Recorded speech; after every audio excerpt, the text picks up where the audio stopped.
Investment के बारे में हम लोग अक्सर बात करते हैं कि किसको कितना इन्वेस्टमेंट करना चाहिए, कहाँ इन्वेस्टमेंट करना चाहिए या इन्वेस्टमेंट का फ़ायदा क्या है।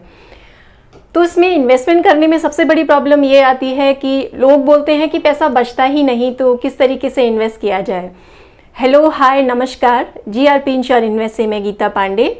आज हम बात करेंगे कुछ उन पॉइंट्स के बारे में जिससे आप अपनी सेविंग्स को किस तरीके से बढ़ा सकते हैं। इसको हम 3 स्टेप्स में समझेंगे। पहला स्टेप है कि आप अपनी हर एक्सपेंस को रिकॉर्ड करें। दूसरा स्टेप होगा कि आप अपने एक्सपेंसेस को इवैल्यूएट करें कि आपका ज़्यादा खर्चा हो कहाँ रहा है। एंड थर्ड स्टेप में हम समझेंगे कि किस तरीके से आप अपनी ओवर स्पेंडिंग को कट ऑफ कर सकते हैं। तो आइए डिटेल में समझते हैं। सबसे पहला काम आपको ये करना है कि आपने अपने हर एक्सपेंस को नोट डाउन करना है। अगर आप कॉपी या पेन लेकर उसको नोट डाउन नहीं करना चाहते हैं तो अभी आजकल तो बहुत सारे ऐप भी इसके लिए अवेलेबल हैं। आप ऐप यूज़ कर सकते हैं। जो भी खर्चा आप दिन भर में करते हो, कुछ भी, सपोज़ आप 5 रुपीज़ भी कहीं पे खर्च कर रहे हैं तो वो भी आपने उसमें रिकॉर्ड करना है और ऐसा आपने रेगुलरली 3 मंथ्स तक करना है। इससे क्या होगा कि आपको एक आइडिया हो जाएगा कि आपका खर्चा हो कहाँ पर रहा है, किस कैटेगरी में आपका कितना खर्चा हो रहा है। तो उसके बाद आप क्या कर सकते हैं कि अपने खर्चों को इवैल्यूएट कर सकते हैं। आप ये समझ सकते हैं कि कौन से जो खर्चे हैं वो गैर ज़रूरी खर्चों में हैं और जिनको आप थोड़ा सा लिमिटेड कर सकते हैं। जैसे कि एंटरटेनमेंट में हमारा काफ़ी सारा सपोज़ जा रहा है एक्सपेंस, हम ज़्यादा एक्सपेंस कर रहे हैं, या ट्रैवल हम साल में 4 बार कर रहे हैं तो उसको आप 2 बार कर सकते हैं। अपने एक्सपेंसेस को इवैल्यूएट करने का हमें ये फ़ायदा होगा कि हमें पता चल जाएगा कि बेसिकली हमारे एक्सपेंस हो कहाँ रहे हैं। लाइक फूड में हमारा कितना खर्चा हो रहा है या फिर जो ग्रॉसरीज़ में हम लोग कितना स्पेंड करते हैं। हमें एक आइडिया लग जाता है कि कितना महीने में हमें कितना दाल चावल या फिर जो हमारी ज़रूरत मंथली जो ग्रॉसरी होती है वो कितने अमाउंट में हमें चाहिए।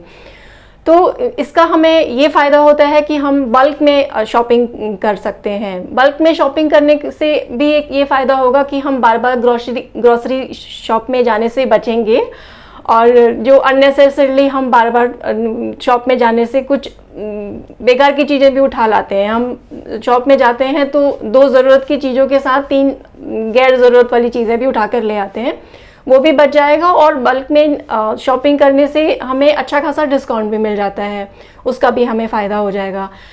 और सेकंड जो तरीका है, आप अपना जो बिल्स हैं उनको आप टाइम से पे करिए। लेट पेमेंट में के जो चार्जेस हैं वो उसको बचाकर आप अपना सेविंग कर सकते हैं।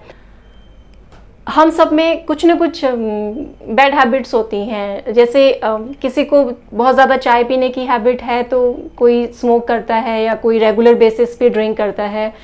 तो इसको अगर आप लिमिट करते हैं तो ये भी आपको पैसे सेव करने में हेल्प करता है। जैसे आप दिन में 5 सिगरेट्स पीते हैं तो आप उसको 4 कर सकते हैं उसको। तो इस तरीके से आप ग्रेजुअली कम करेंगे तो आपको पता भी नहीं चलेगा और धीरे धीरे आपका पैसा भी सेव होगा।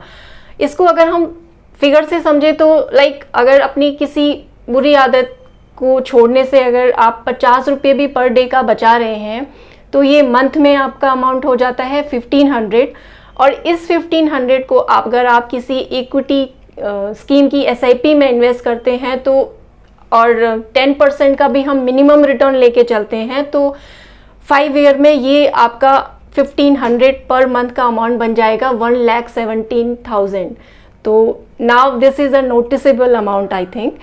तो इस तरीके से कुछ छोटे छोटे स्टेप्स उठाकर आप अपनी सेविंग को इंक्रीज़ कर सकते हैं। अगर आपने कुछ डेट्स लिए हुए हैं लाइक पर्सनल लोन या होम लोन, तो सबसे पहले आप ये कर सकते हैं कि अगर आपका होम लोन फ्लोटर बेसिस पे है तो उसमें एक ऑप्शन होता है जहाँ पे आप अपने होम लोन को रिवैल्यूएट करा सकते हैं। इसके लिए बैंक आपसे कुछ प्रोसेसिंग फ़ी चार्ज करता है और आपका जो रेट ऑफ इंटरेस्ट है वो करंट रेट ऑफ इंटरेस्ट के अकॉर्डिंगली फिक्स हो जाता है।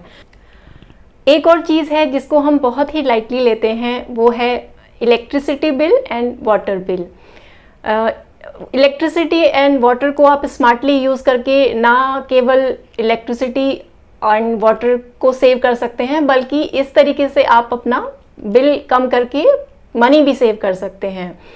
बहुत फ़र्क पड़ जाता है। अगर आप थोड़े से भी एफर्ट्स लगाते हैं तो आपका इलेक्ट्रिसिटी बिल का स्लैब कम आ जाता है और वो पर यूनिट का आपका जो चार्जेस हैं वो कम हो जाते हैं। इसी तरीके से अगर आपके पास कुछ टैलेंट है, आप एकेडमिक्स में अच्छे हैं, तो आप वीकेंड पे कुछ क्लासेस ले सकते हैं।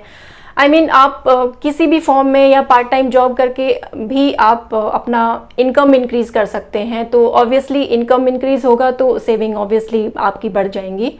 एट लास्ट में ये कहूँगी कि आप अपनी हर सेविंग को एक गोल के साथ कनेक्ट करिए, सो दैट आप जब भी कॉम्प्रोमाइज़ करें तो आपको वो खले नहीं। वो गोल हो सकते हैं जैसे आपको अपने कार की डाउन पेमेंट के लिए कुछ लमसम चाहिए, या फिर आप अपने होम लोन की EMI को कुछ प्रिंसिपल अमाउंट पे करना चाहते हैं। सपोज़ आप इमरजेंसी फ़ंड क्रिएट करना चाहते हैं, तो वहाँ पे जब आप अपनी सेविंग को गोल से लिंक कर देंगे तो आपको छोटे छोटे जैसे बाहर खाना खाना है तो वो आप लिमिट कर देंगे, तो आपको वो चीज़ मतलब कॉम्प्रोमाइज़ करने में आपको बहुत ज़्यादा पेन नहीं होगा। तो ये थी कुछ बातें कि किस तरीके से आप अपनी नॉर्मल इनकम में से सेविंग्स को इंक्रीज़ कर सकते हैं। तो आगे भी इन्वेस्टमेंट और इंश्योरेंस से रिलेटेड वीडियोस में बनाती रहूँगी। तो अभी तक आपने मेरा ये चैनल सब्सक्राइब नहीं किया है तो प्लीज़ इसको सब्सक्राइब कीजिए। एंड इंश्योरेंस एंड इन्वेस्टमेंट से रिलेटेड किसी भी जानकारी के लिए आप मुझे मेरे स्क्रीन पर दिए गए हुए नंबर पर कॉल या व्हाट्सएप कर सकते हैं। Stay invested. Thank you so much for watching.